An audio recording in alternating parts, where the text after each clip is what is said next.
Welcome back to Creator View Chronicles, the series where I document the entire journey of creating my indie app, Creator View. And in this episode, I'm talking about bringing on another developer as a partner to help me build this thing, right? Somebody to be with me in the trenches through the high times and the low times. So that's what we're gonna talk about, but be warned, my criteria for who I'm looking for is probably gonna weed out everyone, maybe? I don't know, it's pretty strict because I'm kind of treating this like a marriage, like giving somebody a good chunk of equity in the business to be my partner in this. Like that's a big deal. It's not gonna be just anyone. And the other thing is like, I'm not in a super rush to do that. That's why I'm putting out this video now, because like, I don't care if it takes 1 year, 2 years to find this person, but I wanna start the process as soon as possible.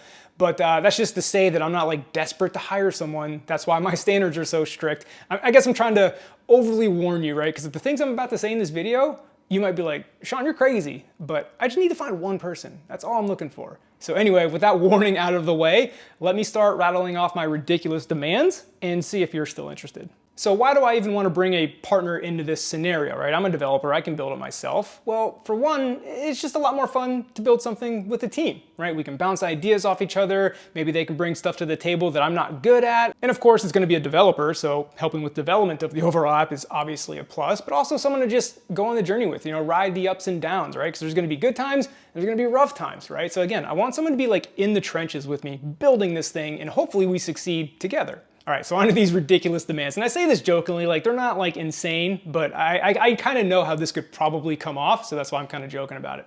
Anyway, it's not gonna be 50-50 equity, right? Hopefully for obvious reasons, right? This is something I've been working on for a while. I've built the prototype, built the MVP, all that has already happened. This person will kind of come on later. So it won't be 50-50, just to set expectations. That being said, it also won't be like 1 or 2% either. Like I want to give somebody a significant chunk so they're heavily invested. Now, what that percentage is, I can't say until I find this person, right? Because it depends. How experienced are they? What kind of talent can they bring to the table? How much time can they commit to it, right? There's so many variables that can go into like how much of a percentage I'm willing to give up. But like I said, I do want to give a legitimate stake in the business. So one, again, they're invested, and two, if this does succeed, they make life-changing money, and we've both made life-changing money together. Like that's kind of the idea. Again, it's not like, I don't know if you've ever worked at an early stage startup or you may be an early engineer and you get 0.02% of the company, right? It's not gonna be like that. Again, can't say the exact percentages because that depends, but I want it to be a significant enough stake to make this person care about it. So hopefully you understand why I'm being a little bit picky, and if you don't understand why I'm being picky, well then you're probably not a good fit anyway, to be honest. So first up, you gotta be experienced. Nothing against those that are just learning, and I started with this one, by the way, because I know most of my audience are just learning iOS development, so that's why I'm starting with this one. But yeah, we're trying to build a startup, a product from zero to nothing. This is not a training environment. This is not a learning environment. And to be honest, the best place for you to learn, if you are in that situation, is on a larger team where you have like multiple senior devs, you have plenty of time. This environment, time is of the essence. We got to ship product, ship. There's no time to teach or mentor or anything. And I know how that can come off, but it's just the truth, right? At this stage of the product, got to move fast. Now, I'm not saying you got to be 15 years experience, but you got to be able to build features on your own. Like I got to be able to say like, hey, next up, can you build the sketchbook feature? Cool, great, go. And then 3 days later, the feature's done. Maybe there was some code review in between, but for the most part, they just went off and handled it. That's what I need. So that's why the experience is important. Again, I can't put like an exact year that I'm looking for, number of years experience. One, I think that's a dumb metric. But two, you just got to be able to build features on your own and not take forever. You just can't be a beginner where I have to like mentor you and coach you and review your code and probably like rewrite everything anyway. Like I just can't do that in this environment. And it's not even like a money or compensation thing, because I know many people will think, I get these DMs all the time, like I'll work for free. I don't want any money. I just want the experience. Well, in this scenario, like free is overpriced because time is the most valuable commodity, right? Trying to get this product from zero to nothing as fast as possible, like time is what's important. So having like an intern or an apprentice on where you have to like coach them and spend all your time with them, teaching them, it's just not the right environment for it. Of course, as an educator myself, I value training up junior talent and building them up.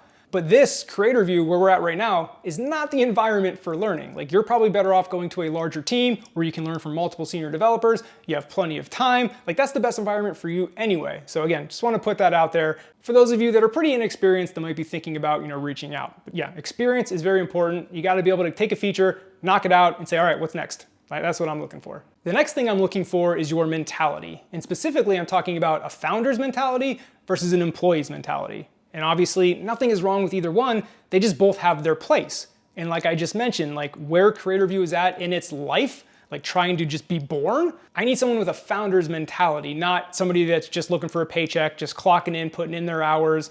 And I'm not saying you have to work 24 hours. I know I keep like throwing out these disclaimers because I know how the internet is and the YouTube comment section is, right? They just pick every little thing. Of course, I'm not saying I'm looking for somebody to just bleed for me and work 24 hours. Of course not. But hopefully you understand what I'm saying, right? There's a certain type of person that loves working in that early stage startup where they have high impact, their ideas make it into the product, and then there's the employee type that just clocks in, writes, gets the list of what they're supposed to do, does what they're told to do, clocks out, that kind of thing. That's fine, live your life. That's just not what Creator View needs right now. Creator View needs someone else with a founder's mentality that's like looking at the product, bringing ideas, making it better, and like I said, they'll have equity enough to where they're invested in the long-term like health of the product. Whereas an employee can just quit and go find a new job. Like they don't really care about the product, right? So again, employee's mentality versus founder's mentality, looking for the founders. And I know there's many of you out there that are very entrepreneurial that are like, man, I really want to work in something like this. So like I said, I'm being super picky. I know I'm narrowing out like 99% of the field,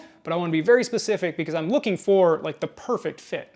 All right, now let's talk about compensation. If you're still with me, if I didn't weed you out yet, this is probably what you're wondering. Well, like I said, there's a significant chunk of equity, like enough for you to care about it. So you can probably guess what I'm about to say next is that in the beginning, kind of, there's no pay. Now let me explain, because this is a little tricky, because there will be a trial period where I pay your contracting rate, but during this period, I also expect it to be part-time. Like I mentioned, I think I mentioned this before, like 10 to 15 hours a week. So you can still do your day job and then do this on the side.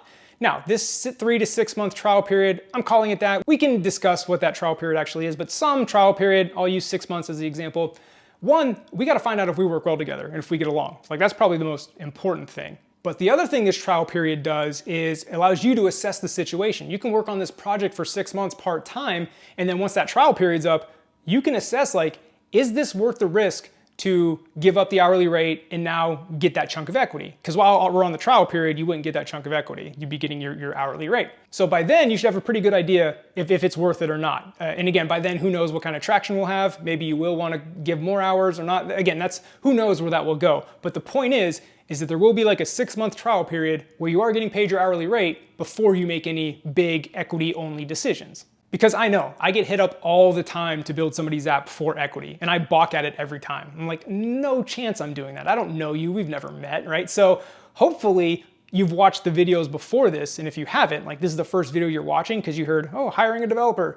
Go back and watch the previous videos because I basically lay out my entire plan on how I hope to get this to $1 million a year annual recurring revenue, and those type of businesses can get acquired for like multiples of that. Who knows if that'll happen, but it could be life-changing stuff. So I know I've rambled a bit, so let me succinctly sum up the compensation. In the beginning, there'll be a 3 to 6 month trial period where I will pay your hourly rate. During that time, we get to see if we work well together, and you get to assess if this is worth the risk or not. Because after that trial period, if you do continue on with Creator View, it will be for equity only. Again, still in the part-time, whether it's part-time or more hours, we'll see what happens when we get there. But the whole point is, you get to get paid and try it out before you make any big equity-only decisions. That's how the compensation will work. And then in the future, once Creator View starts bringing in money, yeah, then we can talk salaries and it can be like a normal job. But again, back to that founder mentality versus employer mentality. When I say normal job, like you'll have like a salary, right? Hopefully you still have that founder mentality and we're still trying to build this, grow it big, that kind of stuff. But you won't be working for just equity anymore. So again, that's like long-term into the future when the app's actually making money.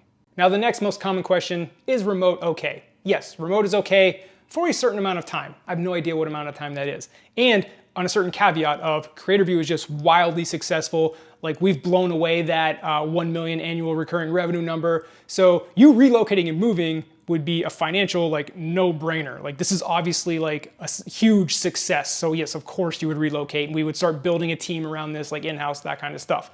As long as Creator View is like putzing along, not really doing much, or just making decent income, no, relocation wouldn't be necessary. Again, it would only be necessary if this is successful beyond like our wildest dreams kind of thing. So let me sum up these demands real quick. You gotta be experienced. You gotta have that founder's mentality. We gotta get along. We gotta work well together. You gotta be willing to work for equity after the trial period. You'll get paid during the trial period. And again, if you think it's worth it after the trial period, then it'll be for equity only until Creator View starts making money. And then we can talk about salaries, that kind of stuff. But that's like way down the line.